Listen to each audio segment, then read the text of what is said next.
Good day everyone. Good morning. So today we tackle about module 1C of our CLADE, which is finding the general term or the nth term of a sequence. So ang objective natin ngayon is to find the general term or the nth term of a sequence. So consider muna natin tong problem na ito. So, kung isa lang yung ating figure, meron lang tayong isang triangle. And then, pag may dalawa tayong, pangalawa nating figure, meron tayong apat na triangle. So, kung mapansin natin, ang binibilang natin dito is mga unit triangle. Ibig sabihin ng unit triangle is 1 by 1 lang yung kanyang binibilang. Hindi na yung malaki. So, dapat pare-pareho ang kanyang laki. So, pag pangatlo naman ang figure, kung bilangin natin yan, 1, 2, 3, 4, 5, 6, 7, 8, 9. So, ganun lang yung pagbilang natin sa ating mga figures. So, kung i-summarize natin yan dito sa table natin, kung isa lang yung figure natin, ilan ang triangle? So, isa lang. And then, pangalawang figure is meron tayong apat na triangle. And then pag sa ating pangatlong figure, meron tayong 9 na unit triangles. So again, ulitin ko, unit triangles lang po yung ating binibilang dito, hindi po yung may malaki o mas malaki. So dapat pare-pareho lang po ang laki niya. So parang ganito lang ang kalaki niya. Okay. So paano naman pag pang-apat na yan? So, kung napansin natin, paano ba natin nakuha yung 1? Paano natin nakuha yung 4? Paano nakuha yung 9? Without drawing yung mga figure. Kasi paano kung mas marami na yung figures natin? Paano pag umabot na yan ng 10? So, kailangan pa ba natin i-drawing yung mga figures? Of course, hindi na, di ba? So, kailangan alamin muna natin kung paano ba natin nakuha yan. So, mapansin natin, para makuha yung 1, paano makuha yung 4, paano makuha yung 9, kung ma-observe natin, parang in-square lang natin yung number of figure. So, kung i-square natin yung 1 is 1. Then, pag i-square natin yung 2, 4. Pag i-square natin yung 3, 9. So, therefore, pag i-square natin yung 4, magiging 16. So, that's the correct answer. So, pag i-square naman natin ng 5, the correct answer is 25. And then, pag-square naman natin ang 6, so that is 36. So, let's check kung tama ba talaga. So, mag-drawing tayo ng pang-apat na figure. So, kung ito yung pang-apat na figure natin,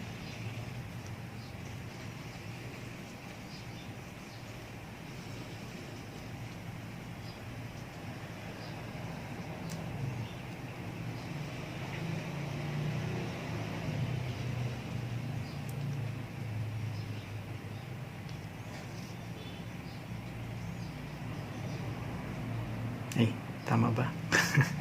Parang mali yata. Ito.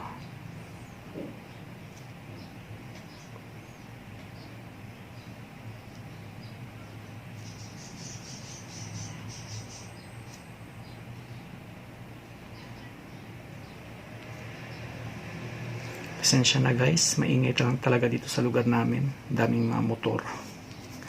Okay, so kung this is the fourth figure, so tama ba na 16 yan? So bilangin natin 1, 2, 3, 4, 5, 6, 7, 8, 9, 10, 11, 12, 13, 14, 15, 16. So sabihin, ang ating fourth figure ay merong 16 na unit triangles.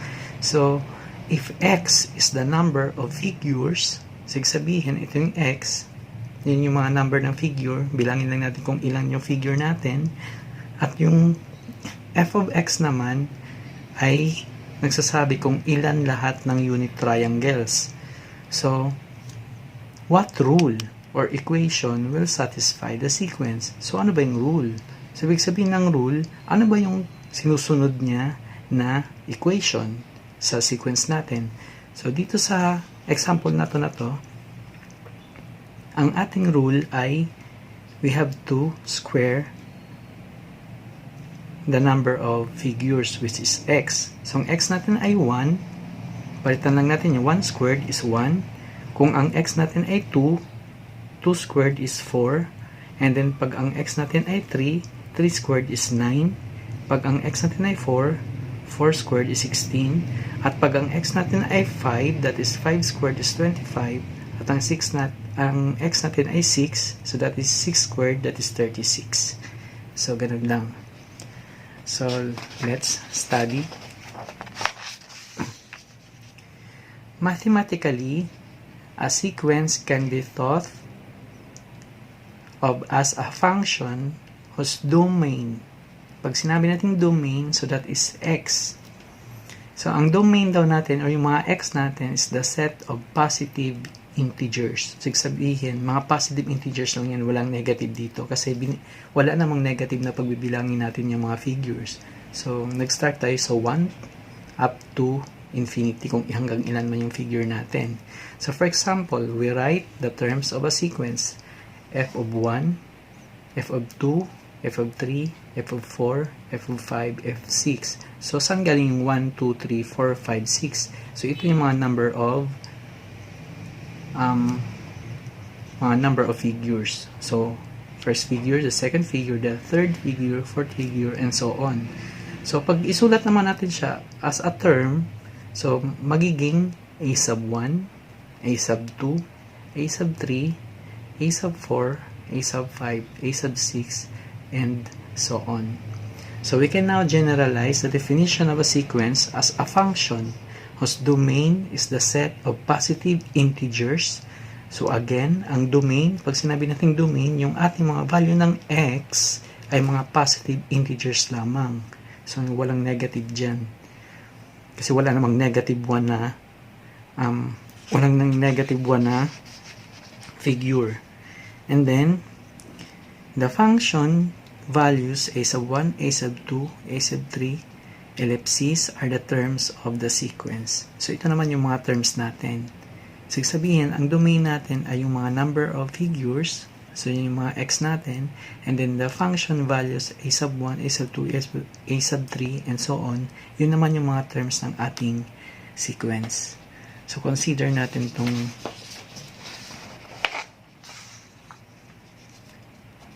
example na to.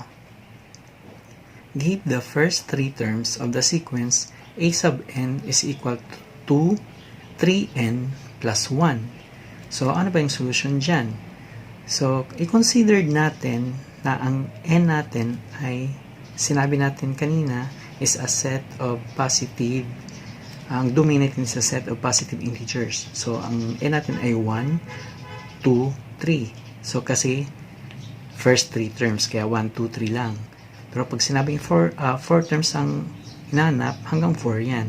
But since 3 terms na may hinanap natin, hanggang ang n natin ay hanggang 3 terms lang. So, bakit siya n at kanina ay x? Kasi n naman yung ginamit natin dito na variable. So, pag depende sa variable, kung ano yung ginamit natin na variable, pag x ang ginamit natin na variable, ang x natin, x naman yung gagamitin natin. Pag n naman siya, n naman yung ating gagamitin. So, i-substitute lang natin yan sa ating rule. So, by substitution, so 3, ito yung 3 natin, then yung n palitan natin ng 1, and then plus 1. So, 3 times 1, which is 3, plus 1, which is 4. So, therefore, ang ating first term ay 4. So, ang ating first term ay 4. Okay, so ano naman ang ating second term? So, ang ating second term, bakit siya naging second term? Kasi, yan yung pangalawa natin. So, palitan lang natin to ng 2, kasi ang n natin ay 2. So, therefore, that is the second term. So, substitute natin ang 2 sa n. So, 3 times 2, that is 6. And then, plus 1, that is 7. So, ang ating second term ay 7. And then, palitan naman ng n natin ng 3, kasi that's our third term, kung pangatlo nating term. So, multiply lang natin yan. So, 3 times 3, again, substitute. So, 3 times 3 is 9, plus 1. So, the correct answer is 10. So, therefore, ang ating first three terms of the sequence a sub n is equal to 3n plus 1, wherein ang n natin is the set of positive integers 1, 2, 3 are 4, 7, and 10. So, ganun na siya. So, by substitution lang. So, be careful pag hindi niyo alam masyado yung mga operations natin. Balikan lang po natin yung mga operations. Okay. So, next. Punta naman tayo sa sunod natin gagawin. Give the formula for the nth term of the sequence 5, 7, 9, and 11. So, ngayon, gagawa naman tayo ng formula. Sabihin, gagawa tayo ng rule. So, given na dito yung sequence na 5, 7, 9, 11, and so on. Kasi hindi pa natin alam kasi this is infinite sequence. So, since the first differences are equal, the formula is linear. So, kung mapansin natin, 5 naging 7, 7 naging 9, at ang 9 naging 11. Sabihin, nag-a-add lang tayo ng 2 sa bawat isa. So, dito nakuha natin yung 2. Ito naman 2. Ito naman 2. So, paano nga ba natin nakuha yung 2? So, para makuha natin yung kung ilan ang ina-add natin, parang pa-reverse ang pag-ano natin. So, kukuha lang tayo ng dalawa sa sequence natin. So, 7 at pabalik natin sa preceding term. So, sabihin na preceding, yung nauna sa kanya. So, i-subtract lang natin. So, 7 minus 5, so that is 2. So, ganun lang. And then, pag ito naman, 9 minus 7, so that is 2. So, pag ito naman, 11 minus 9, so that is 2. So, therefore, nag-a-add lang tayo ng 2. So, kung mapansin natin, itong 2 na to, magiging ilagay natin dyan sa rule. Na yan yung 2 natin. At ito naman yung ating number of terms. So, kagaya ng ginawa natin kayo na sa number 1. And then, since ang ating first term ay 5, paano ba siya magiging 5? So, 2 ang ating ina-add sa bawat sequence. And then, this is the first term. So, that is 2 times 1 is 2. So, paano ba magiging 5 din? So, magdadagdag lang tayo ng 3 para maging 5. Kasi ang ating first term ay 5. So, 2 times 1 is 5 plus 3. Okay. So, now, punta naman tayo sa ating second term. So, ang second term natin ay 7. So, again, saan nakuha yung 2? Ito yon. Ito yung 2 natin. Kasi nag-a-add lang tayo ng 2 sa bawat term. And then, since this is our second term, so ito yung second term natin, ayan siya. So, 2 times 2, so, paano nga ba, 2 times 2 is 4. Paano natin makuha yung 7? 2 times 2 is 4 lang. So, mag-add pa rin tayo ng 3. And then, ang third term naman natin is 9. So, ang third term natin is 9. So, again, saan galing yung 2? So, ito yon. So, yan yung ano natin. And then, since this is the third term, palitan lang natin ito ng 3 o multiply natin yan 2 times 3, that is 6. So paano maging 9 ang 6? So mag-a-add lang tayo ng 3. And then sa ating fourth term, so mag 2 pa rin kasi palaging 2 ang ating ina-add, and this is the fourth term. So therefore 2 times 4 is 8. And then paano maging 11 ang 8? So mag-a-add pa rin tayo ng 3. So, therefore, ang formula pala natin ng ating A sub n or ang ating sequence ay 2 kasi palagi lang tayo nag-a-add ng 2 and then kung ano yung pang ilang term, so that is n, substitute lang natin kung ano yung n natin, kung mag-ilan siya, and then mag-a-add lang tayo palagi ng 3. So that is 2, then yung n natin kung pang ilan, then plus 3. So, therefore, this is our formula of our sequence. Okay, punta naman tayo sa next example. Give the formula for the nth of the sequence 2, 5, 10, and 17. Since the second differences are equal, the formula is quadratic. So, kung mapansin natin, dito sa una natin, pag i-subtract natin yan, 5 minus 2, 3. 10 minus 5 is 5. And 17 minus 10 is 7. So kung pansin natin, sa first differences natin, hindi sila equal. Kasi dapat makuha natin yung equal. Hindi sila equal. So sabihin, hindi siya linear. So, ang gagawin natin, i-subtract naman natin yung pangalawang line. So, 5 minus 3 is 2. And then 7 minus 5 is 2. So, nakuha natin dito sa pangalawang differences na equal na siya. So, pag nasa second differences na siya, nag-equal, ibig sabihin na ng ating sequence ay isang quadratic. So, ibig sabihin ng quadratic, ang ating exponent ay 2. So, di ba yan yung lesson natin nung grade 9 pa kayo. So, quadratic, ang ating exponent ay 2. So, therefore, ang ating first term ay 1. And then, so this is our first term. And then, since this is quadratic, squared lang natin yan. So, 1 squared is 1. So, paano ba maging 2 yan? So, therefore, mag-a-add lang tayo ng 1. Kasi 1 squared is 1 plus 1, saka siya magiging 2. Kasi ang ating first term ay 2. And then, ang ating second term naman ay 5. So, paano naman po yung 5? So, since this is our second term, 2, and then, since this is quadratic again, squared lang natin yan, 2 squared is 4, and then, paano maging 5 yan? So, mag-add pa rin tayo ng 1. And then, ang ating third term naman, so, this is our third term, so that is 3. And then, squared lang natin yan, so that is 3 squared, hindi po yan 6, kundi 9. So, baka may maraming magkakamali dyan. So, 3 squared, ibig sabihin, multiply na natin siya by itself. So, 3 times 3 is 9. So, paano magiging 10 yan? So, add lang din natin ng 1. Then, ang ating fourth term naman ay 17. So, since this is the fourth term, pang fourth term na siya, so, 4 squared, so 4 times 4 is 16. Is 17 ang ating fourth term. So, therefore, mag-a-add pa rin tayo ng 1. So, therefore, ano ang formula natin ngayon?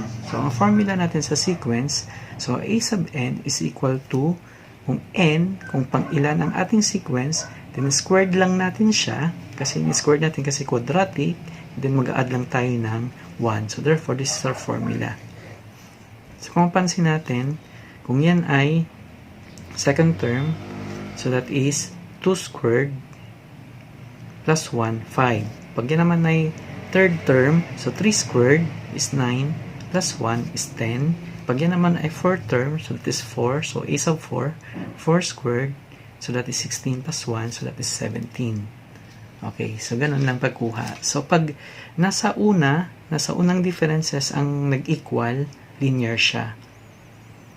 And then, pag nasa second naman siya, second differences naman siya nag-equal, yan naman ay isang quadratic.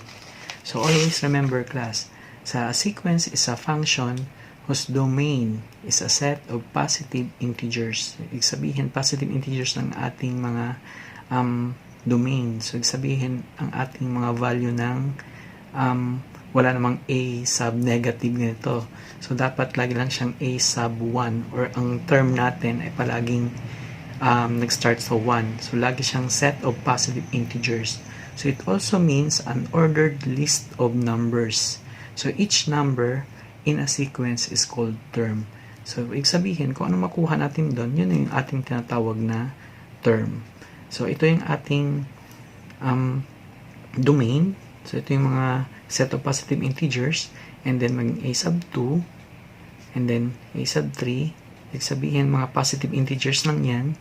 And then, ang tawag natin sa bawat isang na to ay tinatawag natin na term. So, yan ang ating sequence.